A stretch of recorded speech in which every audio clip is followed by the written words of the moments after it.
Mire, la cosa es que uno no se pone a pensar en esas madres cuando anda chambeando. Uno piensa en la gasolina, en que si las llantas aguantan otro viaje, en si el patrón va a pagar a tiempo, o se vaya a hacer pendejo como la semana pasada. Yo en ese tiempo, le estoy hablando de hace unos... ¿qué serán? Unos 15 años. Tal vez 16. Yo traía una camioneta Ford, una F-150 ya vieja, de esas cuadradas que gastan gasolina a lo bestia pero que aguantan la chinga. Vivía yo cerca de Ocosingo, allá por la salida a Palenque, pero el trabajo lo tenía más pegado al cerro, moviendo costales de café o maíz, lo que saliera. La verdad es que uno no se podía poner exigente. Ese día en particular, me acuerdo bien porque había estado lloviendo toda la pinche semana. Pero no de esa lluvia fuerte que cae y se quita, sino de esa brisa chingaquedito, esa que le dicen chipi chipi, que nomás moja la tierra y la deja chiclosa, resbalosa. Yo tenía que bajar una carga de un rancho que estaba metido en la sierra, un lugar que le decían San Miguel, no el San Miguel grande, sino una ranchería ahí de unas 10 casas y mucho. El camino era pura terracería, puro lodo. Salí tarde. Ese fue mi primer error, la neta. Me quedé platicando con el Rogelio, un compa que arreglaba suspensiones, y se me fue el tiempo echando el cigarro, y cuando vi ya eran las 6 de la tarde, y en esos rumbos, compa, a las 6:30 ya no se ve ni madres. La neblina baja, y parece que te tapan los ojos con un trapo blanco. Total que dije, bueno, ya me la sé, subo despacio, y ya bajo mañana temprano. No tenía caso arriesgar la carga bajando de noche con el lodo ese. Llegué al rancho ya pardeando, casi a oscuras. Ahí vivía don Matías, un señor ya grande, de esos que casi no hablan español, puro tzeltal, pero nos entendíamos con señas, y con lo poco que yo masticaba de la lengua, me dijo que cargara la camioneta pero que me quedara a dormir ahí en un cuartito que tenían para los peones, porque el camino estaba feo, feo de verdad, se había ido un pedazo de la brecha más abajo, y no quería que me fuera yo al barranco. Acepté. Digo, no soy valiente a lo pendejo. Los animales se pusieron locos. Las vacas empezaron a mugir, pero un mugido feo, de pánico, y se oían golpes, como patadas contra la madera. Duró poco, 1 minuto, tal vez 2. Luego, silencio otra vez. La figura salió del corral. Y aquí es donde, mire, a lo mejor no me va a creer, y está bien, yo tampoco me lo creería si me lo contaran en la cantina. Pero esa cosa, esa mujer, o lo que fuera, se detuvo a medio camino entre el corral y la casa de don Matías. Se quedó parada mirando hacia donde yo estaba. Yo estaba escondido, no me podía ver. Estaba oscuro y yo estaba detrás de la camioneta. Pero sentí que me veía. Sentí una pesadez en el pecho. Como cuando se te sube el muerto, que no puedes respirar bien. No le vi la cara. Estaba muy lejos y muy oscuro. Solo vi que tenía el pelo largo, revuelto, y traía como trapos colgando, una ropa que no se distinguía forma ni color. Luego, se dio la vuelta y empezó a caminar hacia el monte otra vez, pero no hacia arriba, sino rodeando, hacia donde vivía una señora, doña Eladia, una vecina que tenía su casita como a medio kilómetro de ahí, cruzando una cañada. La vi perderse en la oscuridad, no volvió a prenderse la luz. Se fue caminando, arrastrando los pies o no sé, pero se fue. Me metí al cuarto. Trabé la puerta con una silla y me tapé hasta la cabeza. No dormí ni madres. Estuve temblando, sudando frío, escuchando a ver si regresaba, si arañaba la puerta, si los perros ladraban. Pero los perros no ladraron en toda la noche. Eso fue lo peor, el silencio de los perros. Amaneció. En cuanto vi la primera claridad, salí. Los perros estaban echados, hechos bola, temblando. No querían comer. Don Matías salió de su casa, tranquilo, con su sombrero ya puesto. Me vio la cara y creo que notó algo, porque me preguntó, ¿dormiste bien, muchacho? Yo no le quise decir nada. ¿Qué le iba a decir? ¿Que vi una bola de fuego? ¿Me iba a tirar de loco? Le dije que sí, que todo bien, que nomás el frío. Cargamos lo que faltaba y me arranqué. Quería largarme de ahí. Pero antes de salir a la carretera principal, tuve que pasar cerca de la casa de doña Eladia, la vecina. Había gente afuera. Estaba el hijo de la señora y un vecino. Me paré, porque es de educación saludar y preguntar si se ofrece algo. ¿Qué pasó, Beto? Le pregunté al hijo, entonces miré yo también. Al principio no vi nada. puro negro, árboles y sombras. Pero luego, allá arriba, donde ya no hay camino ni vereda ni nada, vi una luz. No era una linterna. Yo conozco las linternas. La luz de una linterna es blanca o amarilla y hace un rayo que corta la niebla. Esto no. Esto era una bola de fuego, pero, ¿cómo le digo? No era fuego que quemara, se veía naranja, rojiza y palpitaba, como si tuviera vida. Y no estaba quieta, ni se movía como alguien que camina. Bajaba flotando. Mire, yo soy hombre de campo, yo sé que hay gases en los pantanos, yo sé que hay gente que sube a quemar basura, yo busco la lógica, pero eso venía bajando entre las copas de los árboles, sin tocar las ramas, sin hacer ruido. El silencio era lo que más pesaba. No se oían grillos, no se oía el viento, no se oía nada, solo el chillido bajito de los perros que ya se estaban pegando panza a tierra, arrastrándose hacia atrás, metiéndose abajo de la camioneta. Me quedé pendejo. No me podía mover. Quería correr, meterme al cuarto y atrancar la puerta, pero las piernas no me daban.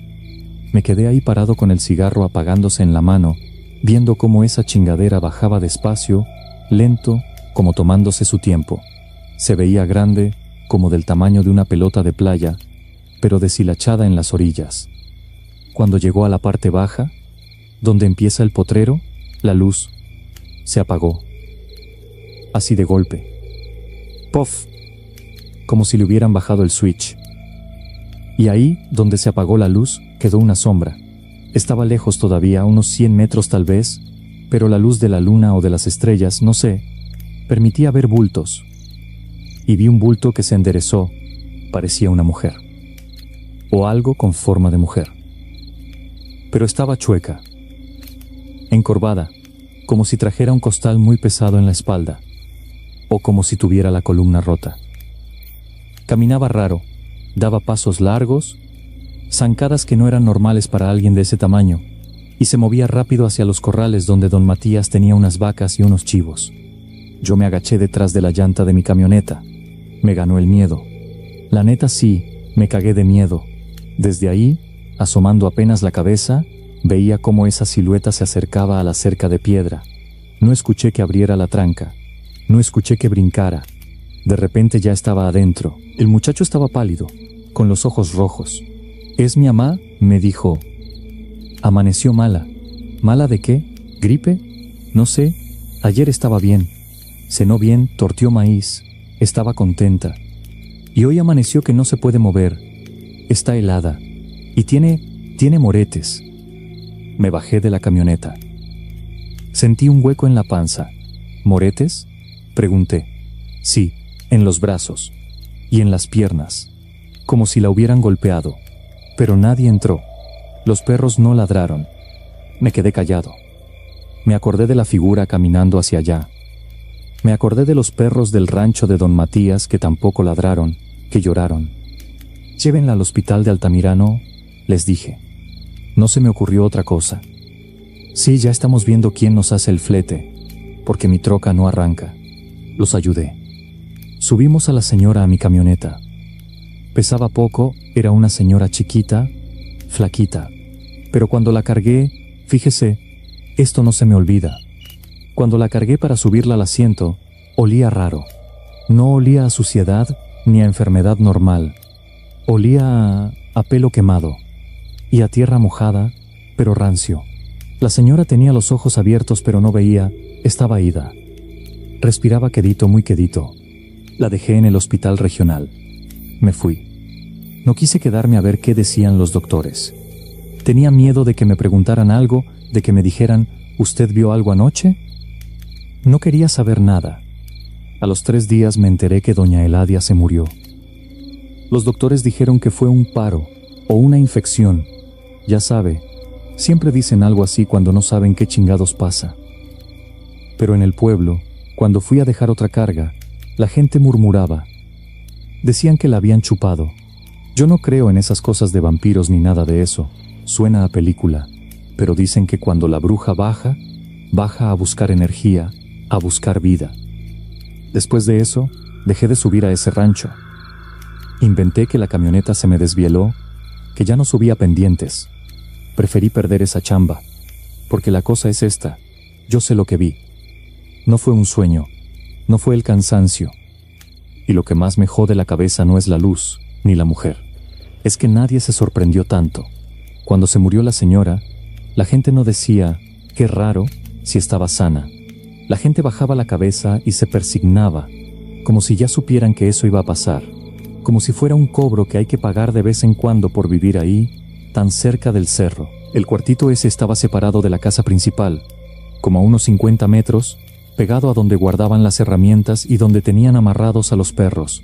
Eran 3 perros, flacos, corrientes, de esos solovinos que hay en todos los ranchos, color café con leche, llenos de garrapatas pero bravos como ellos solos.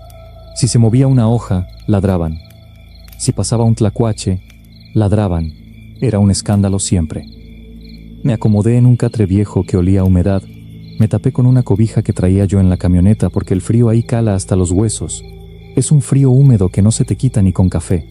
Me eché. Traté de dormir. No había luz eléctrica. O sea, jalaban unos cables desde no sé dónde. Pero esa noche no había. Así que estaba todo negro. Nomás se oía el viento pegando en las láminas de zinc y el goteo de los árboles. Serían como las 2 o 3 de la mañana. Me desperté porque me dieron ganas de orinar. Lo normal. Me levanté, busqué mis botas tanteando en la oscuridad. Me puse la chamarra y salí. La neblina estaba bajita, a ras de suelo, pero arriba se veía un poco más despejado. Se alcanzaban a ver las estrellas. Algo raro para cómo había estado el tiempo. Hice lo que tenía que hacer ahí cerca de una cerca de alambre de púas, y me quedé un ratito fumando, viendo hacia el cerro. El cerro ahí se levanta como una pared. Está tupido de árboles, encinos, pinos, pura vegetación cerrada. Ahí fue cuando me di cuenta de los perros. Estaban ahí, los 3. Pero no ladraban. Estaban parados, tiesos, con el pelo del lomo levantado, erizado, mirando fijos hacia arriba, hacia la parte alta del cerro. Pero fijos, ni parpadeaban. Y hacían un ruido, no sé cómo explicarle, no era un gruñido. Era como un chillido bajito, como cuando a un perro le pegas y se queda doliéndose, pero constante. In, in, in, un sonido que me puso la piel de gallina, la neta. Intenté hablarles, bajito. Pinto, quieto, les dije. Ni voltearon, como si yo no existiera. Seguían clavados viendo hacia la oscuridad del monte.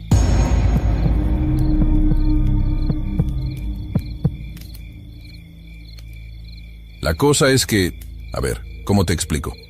Nosotros vivíamos en un terreno que era de mi papá, pero estaba pegado al de mi abuela, la mamá de mi mamá. Era una zona medio, pues no era monte cerrado, pero sí había mucho cafetal, mucha vegetación. Tú sabes cómo es Veracruz, que te descuidas y ya creció la hierba 2 metros. En ese tiempo yo tendría, ¿qué te gusta?, unos 17 años, y mi primo el Beto, Roberto, tenía 19. Él vivía ahí con nosotros porque mi tía se había ido a trabajar al norte y pues él se quedó. La vida ahí era, pues normal, aburrida a veces. Uno se levantaba, ayudaba en la casa. A veces íbamos a cortar café si era temporada, o bajábamos al pueblo a la escuela. No había gran cosa, pero lo que sí había, y esto no es cuento ni nada de esas cosas que salen en la tele, había una señora. Vivía cruzando la barranca, o sea, tenías que bajar por un caminito de tierra, cruzar un puentecito de madera que siempre estaba resbaloso por la humedad, y subir del otro lado. Allá arriba, en medio de unos árboles de jinicuil enormes, estaba su casita. De madera, techo de lámina, fea la casa, la verdad. Se estaba cayendo. La señora se llamaba... ¿cómo se llamaba? Creo que Chole o Soledad. No me acuerdo bien, pero nosotros le decíamos la de allá enfrente.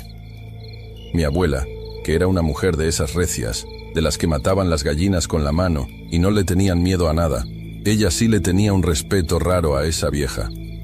No era miedo, fíjate, era como precaución, como cuando ves un perro bravo amarrado y mejor te das la vuelta para no pasar cerca.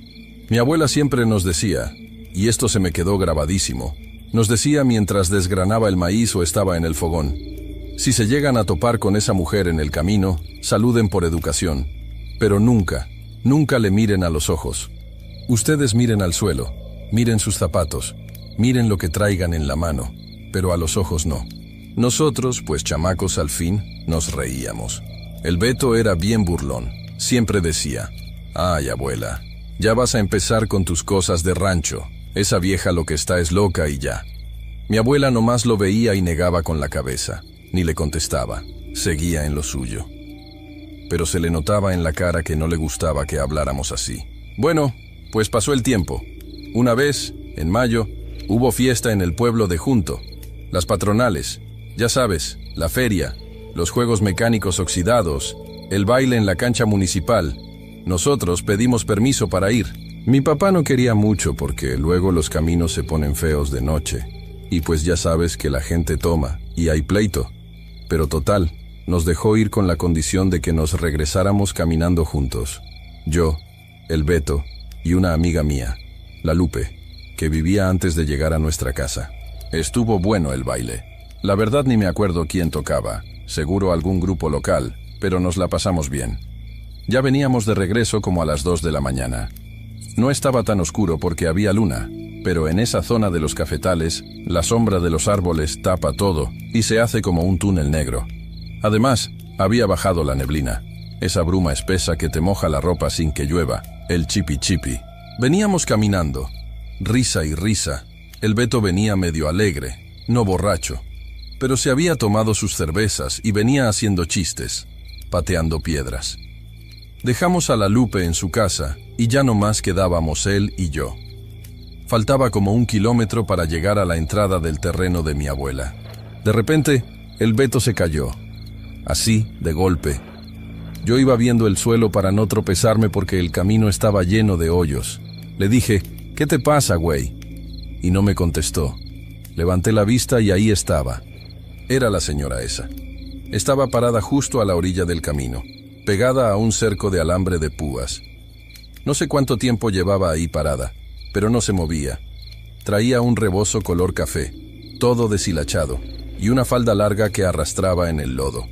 Lo que me dio, no sé, cosa, fue que no hacía ruido, ni respiraba fuerte, ni se movía la ropa, nada. Estaba estática. El Beto, que venía muy valiente segundos antes, se frenó. Yo me acordé de mi abuela. Sentí como un frío en la panza, pero no dije nada. Bajé la mirada rápido, viendo mis tenis llenos de lodo. La señora habló. Tenía una voz, no sé cómo explicarte. No era voz de bruja de película, no era rasposa. Era una voz seca, como sin saliva. Como si le costara trabajo sacar las palabras. «Muchachos», dijo, «¿no traen un poquito de agua?». Yo apreté la botella de refresco vacía que traía en la mano. No traíamos nada. «No, madre, ya se nos acabó», dijo el Beto, y aquí fue donde la cosa se puso mal. Yo estaba viendo al suelo, te lo juro, yo no alcé la vista. Pero sentí cómo el Beto se le quedó viendo. Él era así, retador. No le gustaba que nadie lo intimidara. Sentí que él estaba buscando su cara, buscando ver quién era para luego contar en la casa que vimos a la vieja loca. Hubo un silencio, pero un silencio feo, de esos que te zumban los oídos. Se dejaron de oír los grillos, se dejó de oír el viento en las hojas de café. Todo se paró. «Ah», dijo la señora, y luego soltó una risita. No una carcajada, una risita cortita como «Qué bonitos ojos tienes, muchacho». El Beto no dijo nada. Se quedó tieso. Yo lo jalé del brazo. Fuerte. «Vámonos, Beto. Mi papá nos va a regañar», le dije, casi gritando, pero del nervio. La señora no se movió, no nos intentó agarrar ni nada. Nomás se quedó ahí parada mientras nosotros pasábamos apurados por un ladito. Yo sentía su mirada en la nuca, te lo juro. Sentía como si me estuvieran tocando la espalda con un hielo. Caminamos rapidísimo hasta llegar a la casa. Cuando entramos a la luz del patio, vi al Beto. Estaba pálido, pero no pálido normal, estaba como gris. Tenía los labios morados como cuando te metes al río mucho tiempo y te da frío. Y los ojos, tenía los ojos llorosos, rojos, y miraba a la nada. ¿Qué tienes?, le pregunté. Nada, me dijo, pero se le trababa la lengua. Nada, me cayó mal la cerveza. Se fue a su cuarto, que era un cuartito separado atrás de la cocina. Yo me metí a la casa, pero no le dije nada a mi abuela porque ya estaba dormida y no quería que nos regañara. Al otro día, el Beto no se levantó. Mi abuela, porque mi tía no estaba, fue a verlo como a las 10 de la mañana porque se le hacía raro. Regresó a la cocina con la cara preocupada.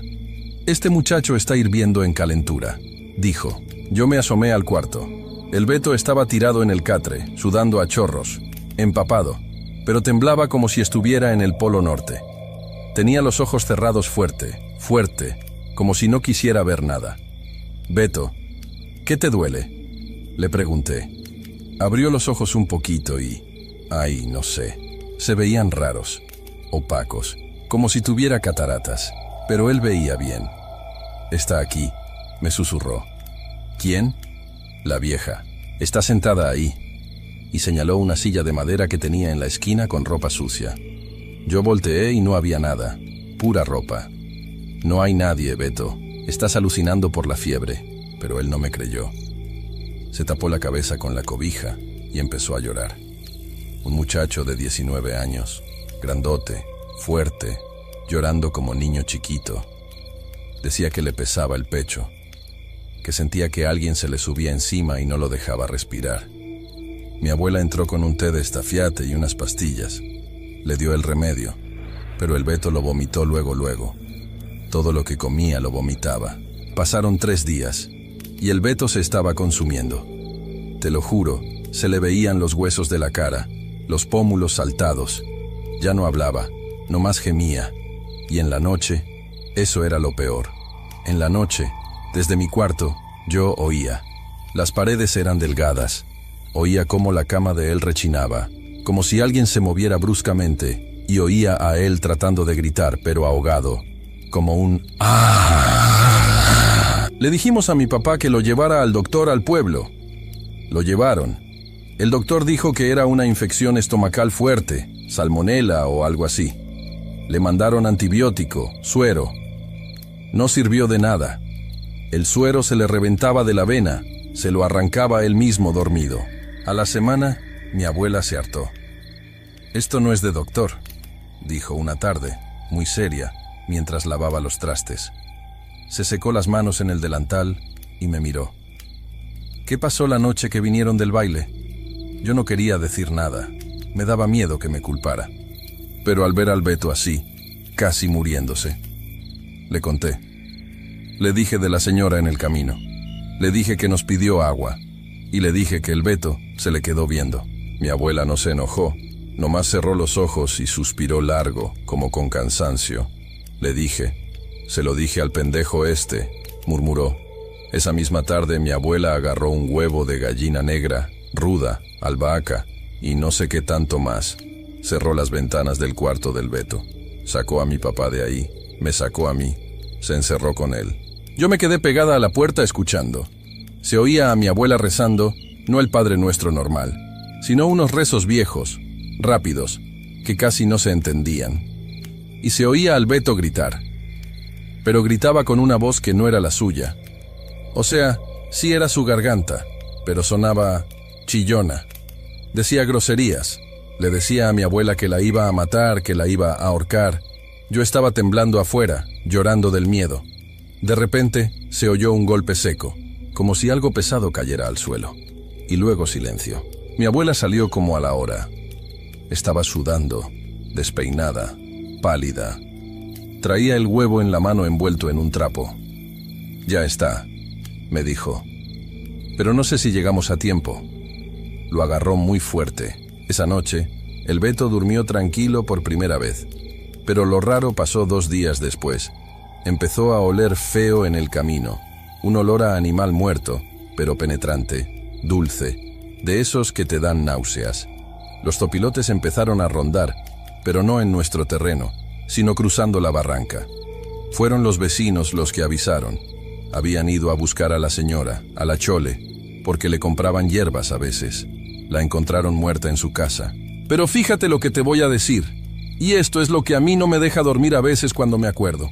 Dijeron los que la vieron, porque mi papá fue de metiche a ver, que la señora estaba tirada en su catre. Estaba seca, como momia, como si llevara muertas semanas, aunque nosotros la habíamos visto hacía apenas 10 días. Y tenía los ojos abiertos. Pero lo peor no era eso. Lo peor es que mi papá dijo que la señora tenía la boca abierta en un rictus de dolor, y tenía las manos engarrotadas en el pecho, como si hubiera estado tratando de quitarse algo de encima, como si hubiera muerto ahogada por un peso invisible. Lo mismo que sentía el Beto. El Beto se curó, sí, pero nunca volvió a ser el mismo. Se le quitó lo alegre. Se volvió un hombre callado, serio, amargado. Nunca más quiso hablar de esa noche. A veces, cuando estamos en reuniones familiares y sale el tema de cosas de miedo, él se levanta y se va. Se le ve en la cara que se acuerda, y yo me acuerdo de la risita de la vieja. Y pienso que mi abuela sabía cosas. Sabía que esa mirada no era nomás ver a alguien, era como invitar a que se te metieran. Ese camino ya casi no se usa. Creció el monte y la gente prefiere dar la vuelta por la carretera nueva, aunque hagan media hora más. La casa de la vieja ahí sigue, creo, o lo que queda de ella. Nadie se metió a sacar sus cosas. Dicen que en las noches se ven luces ahí, o que se oye a alguien pidiendo agua. Yo no sé, yo no volví a pasar por ahí de noche, y ni pienso hacerlo. Así que bueno, eso fue lo que pasó. Tú verás si lo crees o no, pero de que el Beto casi se nos va. Y todo por no hacerle caso a mi abuela, por hacerse el valiente.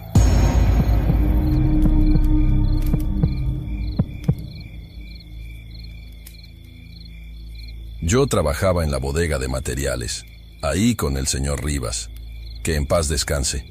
Y la verdad es que la chamba estaba pesada porque me tocaba doblar turno casi siempre para sacarlo de la semana. Mi esposa, la Lupe, acababa de tener al nene, al más grande, al Toñito. Y pues usted sabe cómo es eso.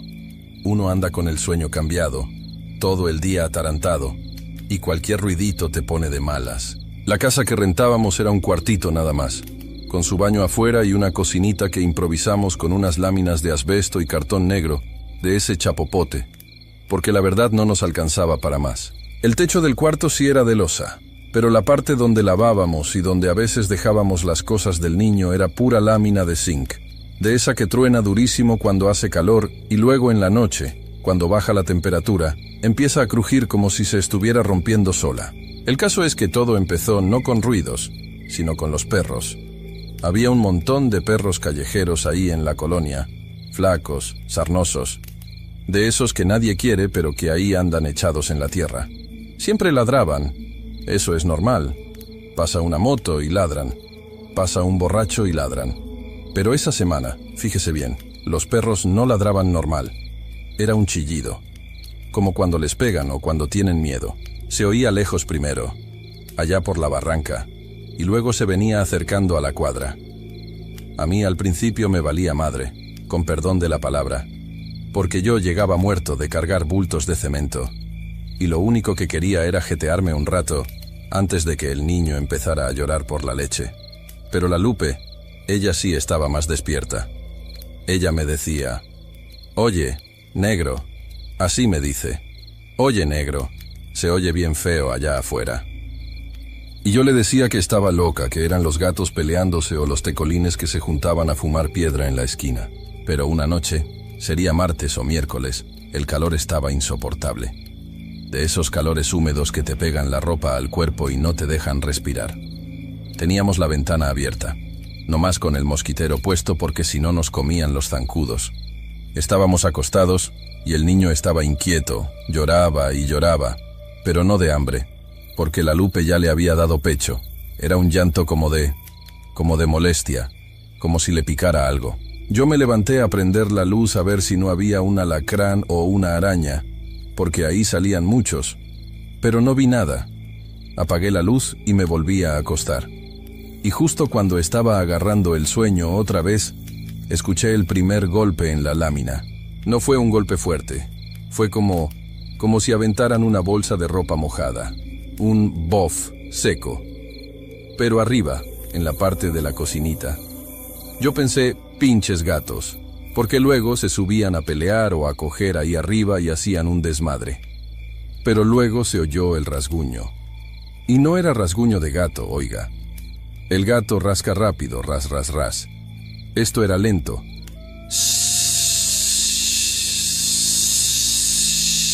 Como si pasaran un clavo largo o un cuchillo sin filo, despacito por la canaleta de la lámina. Me quedé quieto, aguantando la respiración, a ver si se oía otra vez. La Lupe me apretó el brazo. Estaba despierta.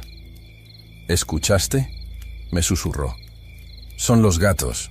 Duérmete, le dije, pero yo ya tenía el corazón a mil. Me levanté despacio, en calzones, y fui a la puerta que daba al patio, que era de pura madera vieja con una tranca. Pegué la oreja. Se oía como si alguien estuviera caminando de rodillas allá arriba. Croc, croc, croc. La lámina se pandeaba, y eso fue lo que me dio miedo de verdad, porque para pandear esa lámina se necesita peso. Un gato no pesa tanto, un tlacuache tampoco. Eso que estaba arriba pesaba como una persona, o más. Yo agarré un machete que tenía ahí atrás de la puerta, más por inercia que por valiente, porque la verdad me temblaban las piernas. Pensé que a lo mejor era un ratero, que se querían meter a robar el tanque de gas o la bicicleta que tenía ahí. Golpeé la puerta con el plano del machete y grité: ¿Quién anda ahí, hijo de su chingada madre? Voy a salir y te voy a quebrar. Se hizo un silencio total, ni los grillos se oían. Y luego, clarito, escuché una risa. Pero no una risa de hombre ni de mujer. Era como: ¿ha escuchado usted a las chachalacas? Esos pájaros que hacen mucho ruido. Pues así, pero bajito, como si se estuvieran ahogando. Cuj, cuj, cuj, cuj. Y luego, unos pasos rápidos. Pam, pam, pam, pam, corriendo por todo el techo hasta que saltaron hacia la barda del vecino.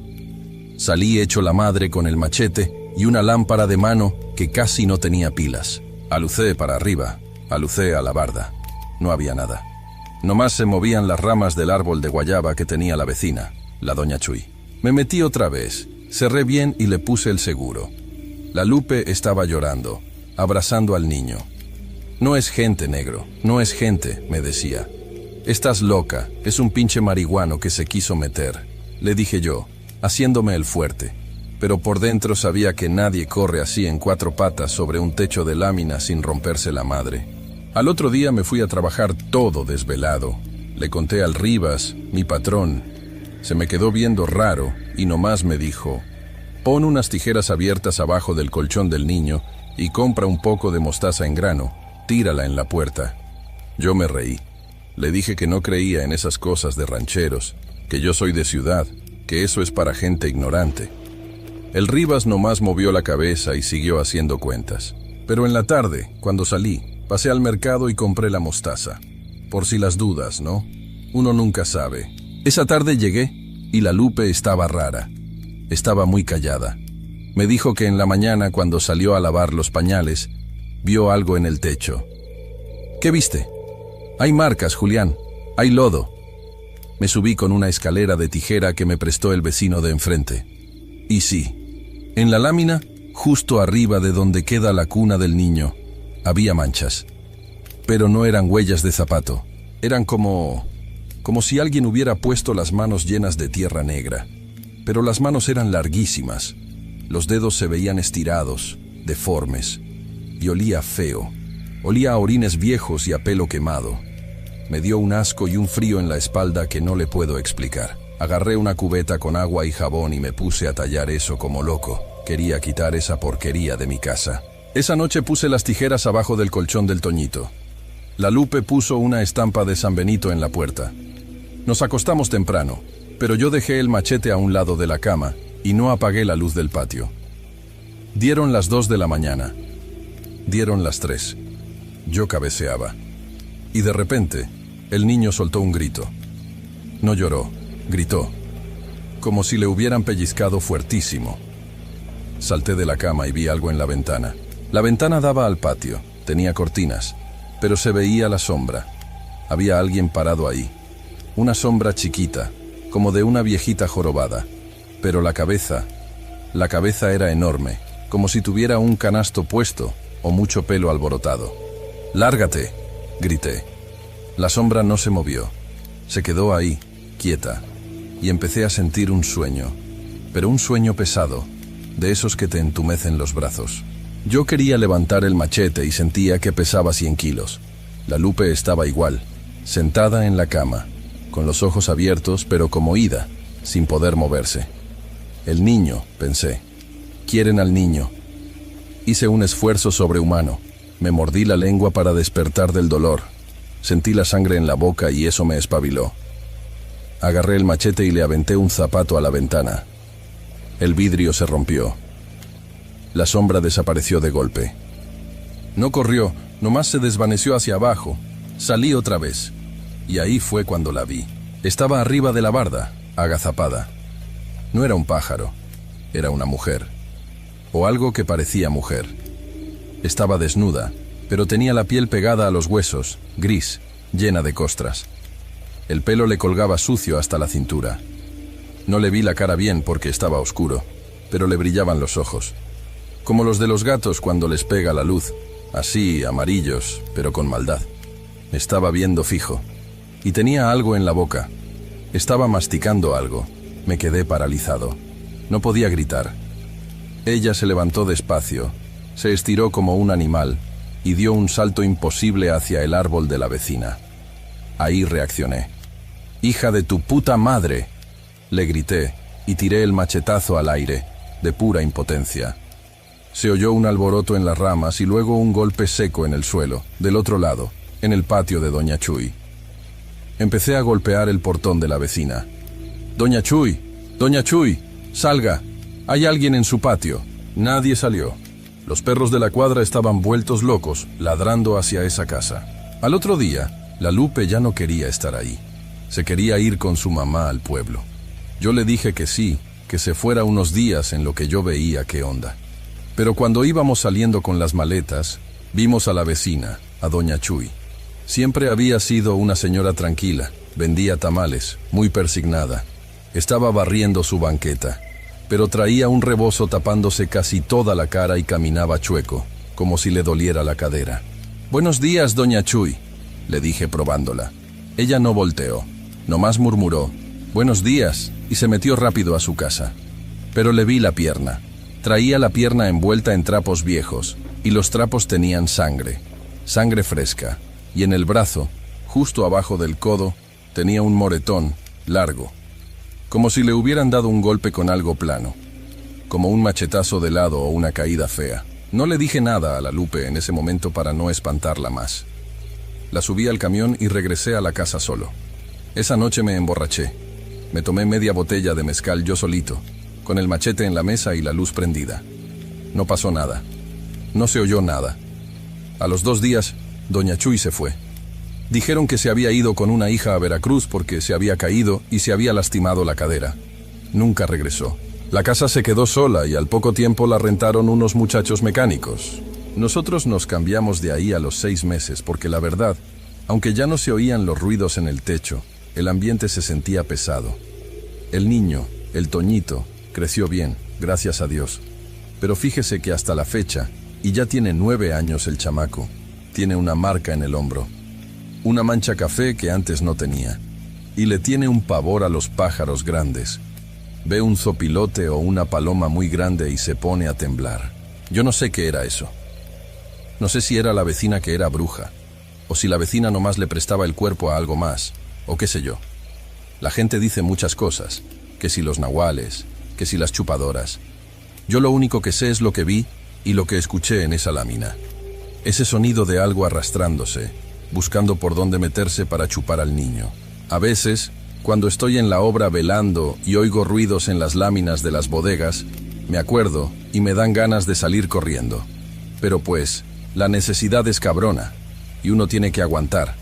Lo único que le digo es que si usted tiene niños chiquitos y oye ruidos en el techo, no salga. Mejor póngales las tijeras, rece lo que sepa y no salga. Porque hay cosas que nomás están esperando a que uno se asome para llevárselo o para dejarle el mal puesto. Y mire, fíjese lo que son las cosas. El otro día me pareció ver a la señora esa, la Chuy. en el mercado de abastos. Iba con bastón. Me le quedé viendo y ella volteó. Me sonrió, pero le faltaban dientes. Y la mirada era la misma de esa noche arriba de la barda. Me di la media vuelta y me fui. ¿Pa' qué le busco 3 pies al gato? Pausa larga, sonido de encendedor o de alguien tomando aire. Pero bueno, esa es la historia más fuerte. Aunque hubo otras cositas ahí en esa casa. Como la vez que se nos perdieron las cucharas. Parece chiste, ¿no? Pero neta. Teníamos 6 cucharas soperas, de esas de peltre o metal corriente que compras en el tianguis. De un día para otro amanecían menos. Primero faltaba una, luego 2. La Lupe me echaba la culpa a mí. Decía que yo las tiraba a la basura con los platos desechables cuando comprábamos pollos rostizados. Pero yo sabía que no. Un día, moviendo la tierra del patio de atrás porque queríamos poner un lavadero de cemento, escarbé junto a la barda que daba con la casa de la vecina, la misma doña Chuy. Desenterré un trapo amarrado con hilo rojo. Estaba duro, tieso de tierra y mugre. Lo abrí con la pala, porque me daba asco tocarlo. Adentro estaban las cucharas, las 4 que faltaban, pero estaban dobladas, torcidas como si alguien las hubiera masticado, o doblado con una fuerza bruta, y amarradas con pelo. Pelo negro y largo, y huesos de pollo. Le juro por mi madre santa que eso no lo hizo un perro. Un perro no hace nudos. Ahí fue cuando entendí que la cosa no era nomás que algo pasara por el techo. Es que nos estaban trabajando. Nos querían sacar o nos querían hacer daño de verdad. Quemé todo eso ahí mismo con gasolina. Hizo un humo negro, espeso, que no se iba con el viento. Se quedaba ahí estancado. La Lupe nunca supo lo de las cucharas. Si le digo, se muere del susto. Ella piensa que nos fuimos porque subieron la renta. Mejor que piense eso. Y fíjese, ahorita que lo pienso, el niño, el Toñito, a veces se despierta en la noche hablando solo. Dice que la señora Pájaro vino a verlo. Yo le digo que son sueños, que se duerma. Pero me quedo despierto cuidándolo hasta que sale el sol. Uno se hace escéptico con el tiempo. Trata de buscarle lógica a todo. Que si el viento, que si la madera cruje, que si la mente juega trucos. Pero hay miedos que son viejos, oiga, miedos que uno trae en la sangre. Y cuando uno escucha ese ssk en la lámina, el cuerpo sabe que no es el viento. A veces pienso en regresar a esa calle, nomás para ver quién vive ahí ahora. A ver si siguen oyendo cosas. Pero luego digo, no, Julián, no le muevas. Porque siento que si vuelvo, esa cosa, sea lo que sea, se va a acordar de mí. Se va a acordar que le rompí el vidrio y que le grité. Y dicen que esas madres son rencorosas, que no perdonan. Así que mejor aquí me quedo, en mi obra, con mi polvo y mis bultos de cemento. Aquí por lo menos los ruidos son de máquinas y de gente borracha. Esos no me espantan. Los otros sí. ¿Usted cree en eso? Digo, la neta, porque mucha gente se ríe, hasta que les pasa. Ojalá nunca le pase, compa, porque la sensación de que te están cazando en tu propia casa, esa no se te quita nunca. Se te queda metida en los huesos como la humedad.